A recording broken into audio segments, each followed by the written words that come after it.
Et nous en venons à notre invité du journal. Comme vous le savez, le Niger va abriter en juillet prochain la conférence des chefs d'État de l'Union africaine qui consacrera notamment l'entrée en vigueur de la zone de libre-échange continentale en Afrique, ZLECAf. À exactement 100 jours de cet événement, nous recevons sur ce plateau le ministre conseiller spécial du président de la République, directeur général de l'agence UA Niger 2019, M. Mohamed Seydil Mokhtar. Monsieur le ministre, bonsoir. Bonsoir. Et bienvenue sur Télé Sahel. Merci. À 100 jours de l'événement, on fait le point des préparatifs. Quel est le point des préparatifs à 100 jours de l'événement?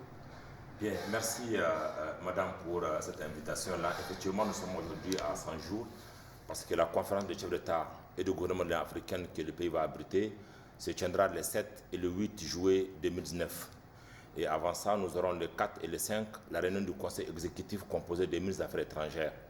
Et à partir du 15 juin, nous allons faire le lancement officiel des festivités rentrant dans le cadre de la préparation de ce sommet-là. Et conformément donc aux instructions du président de la République et à son implication personnelle, tout sera prêt aujourd'hui pour faire de ce sommet-là une réussite. L'aéroport international du Rahman Dinémé sera prêt, le centre de conférence international sera prêt, les hôtels seront prêts, les résidences et les villas seront prêtes, ainsi que la voie express. Sur le plan organisationnel, tous les comités techniques, les 12 comités techniques sont mis en place et sont déjà à pied d'œuvre pour donc la mise en œuvre du cahier de charges. Nous avons également entamé les actions de formation, donc des 5500 personnes qui seront formées dans le cadre donc, de ce sommet-là. Ces formations ont déjà commencé avec les 350 agents du protocole qui ont suivi plusieurs formations. Les forces de défense et de sécurité avec la gendarmerie qui a commencé, au niveau de la restauration également et au niveau de la santé et les formations vont se poursuivre conformément au programme qui a été mis en place. Nous continuons également à mener les actions de sensibilisation et d'information des Nigériens avec des visites régulières et des informations. Et enfin, comme on le voit, l'ensemble des Nigériens et le gouvernement sont impliqués pour faire de ce rendez-vous de Niamey une réussite. Monsieur le ministre, comment la réalisation de toutes ces infrastructures de Niamey a été possible dans un moment où on sait que les finances se font rares, les ressources financières se font rares? C'est vrai que les ressources financières se font rares, pas seulement au Niger, mais pratiquement dans tous les pays du monde aujourd'hui. La crise économique, elle est mondiale. Mais est-ce que parce qu'il y a la diversité que nous allons croiser les bras pour refuser le développement comme on dit? Alors, nous avons mis maintenant un dispositif qui nous a permis, conformément aux instructions du président de la République, de financer l'essentiel des infrastructures sans passer par le trésor public. 450 milliards de francs CFA d'investissements sont en train d'être faits dans les infrastructures et l'essentiel a été fait soit par les investissements directs des partenaires privés, soit par les BOT, c'est le cas par exemple de l'aéroport. Ça a été une idée qui nous a permis donc de pouvoir faire ces infrastructures sans passer par la caisse de l'État. Nous avons également pour cette conférence l'appui de la République de l'Inde qui nous a donc importé un appui pour la construction de cette conférence dont les travaux ont commencé en novembre et qui se poursuivent de manière intense, 24 heures sur 24 pour pouvoir tenir les délais. Pour le fonctionnement de l'agence, nous avons également mis en mode dispositif une stratégie d'autofinancement que, avec aujourd'hui l'appui de nos partenaires nationaux, nous arrivons donc à assurer le fonctionnement de l'agence sans pour autant faire recours au trésor public. Voilà donc ce nombre de dispositions. Maintenant, pour le déroulement de la conférence, là également, l'État apportera un appui et dans le budget de 2019, donc les provisions ont été faites, le budget est bouclé à ce niveau-là et nous faisons également appel, comme je l'ai dit, à nos partenaires des pays amis pour les actions de formation. C'est le cas de la Turquie, c'est le cas du Maroc, qui nous appuie aujourd'hui dans le cadre donc, de la formation et de renforcement des capacités des différents acteurs.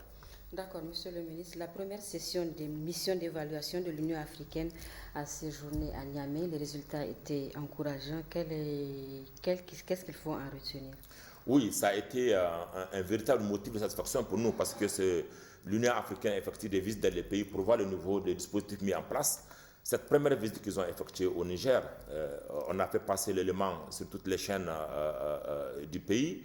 a démontré toute la satisfaction de la délégation de l'Union africaine. Ils ont vu le dispositif qui a été mis en place, qui donne totalement satisfaction. Et ils étaient même prêts. Et ils l'ont affirmé que c'est la première fois dans l'histoire de l'Union africaine qu'ils arrivent dans un pays pour la première fois et qu'ils étaient prêts à signer l'accord de siège.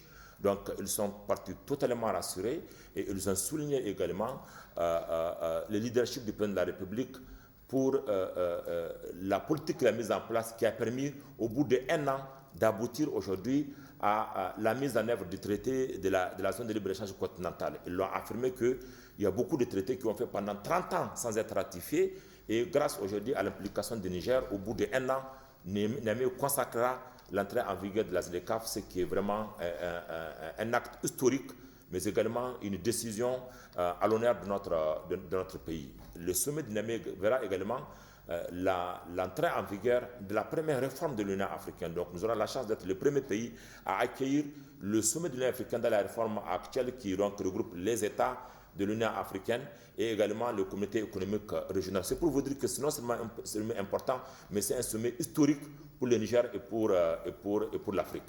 D'accord. Pour terminer, Monsieur le ministre, quels sont les principaux défis qui se posent aux Nigériens les jours et les mois à venir? Je pense que les défis sont derrière nous.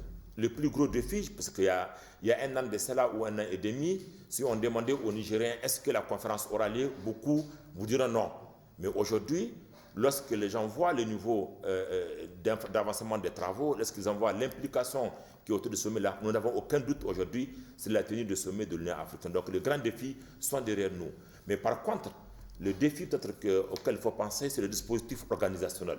Même si vous avez des infrastructures, il faut quand même avoir un savoir-faire qui vous permet de bien gérer l'événement pour que ça se passe dans de bonnes conditions. Donc nous nous attelons aujourd'hui à mettre en place un dispositif organisationnel qui va permettre à ce que ce sommet se fasse dans de bonnes conditions et que l'ensemble des Nigériens puissent tirer profit de ce sommet-là qui vise à faire connaître notre pays, qui vise à permettre aux Nigériens d'avoir des retombées économiques, mais également qui va permettre après ce sommet à notre pays d'organiser d'autres événements d'envergure internationale et faire de Niamey une destination pour le tourisme d'affaires. Est-ce que vous avez un mot à lancer à ce peuple nigérien? Oui, je pense que le mot que j'ai à lancer, c'est dans la ligne du mot qui a été lancé par son Excellence M. de la République à l'occasion du vœu de Nouvel An. Dans son message, donc, il a appelé l'ensemble des Nigériens à se mobiliser autour de cet événement-là pour en faire une réussite. Et aujourd'hui, la preuve en est là. Nous recevons tous les jours des demandes des associations, des organisations, des ONG qui sont prêtes à pouvoir s'impliquer pour soutenir ces pays-là. Et je vous donne un exemple qui nous a beaucoup frappé, c'est la mobilisation de l'ensemble des télévisions et de groupes de radio qui sont à Niamey, qui sont venus nous voir pour nous dire que tous nous sommes prêts à accompagner le gouvernement du Niger dans l'organisation de ce sommet. Et à partir du mois d'avril, chaque télévision passera 2 fois par semaine des informations, un programme qui ne parlera que du sommet de l'Union africaine. Donc si vous voyez aujourd'hui, toutes tendances confondues, tous les Nigériens sont mobilisés de tout cet événement-là. Et c'est ça qui va garantir sa réussite. Et je les invite donc à se mobiliser davantage, à continuer à nous apporter ce soutien-là. La communauté urbaine de Niamey aujourd'hui est en train de se mobiliser pour que Niamey soit davantage propre. Beaucoup d'efforts sont en train d'être faits pour transformer la ville de Niamey. J'invite également les Nigériens à soutenir ces efforts de la délégation spéciale de Niamey, à soutenir ces efforts du comité salubrité et assainissement pour que Niamey continue également à être propre et que nous soyons Niamey là pour bien accueillir nos étrangers.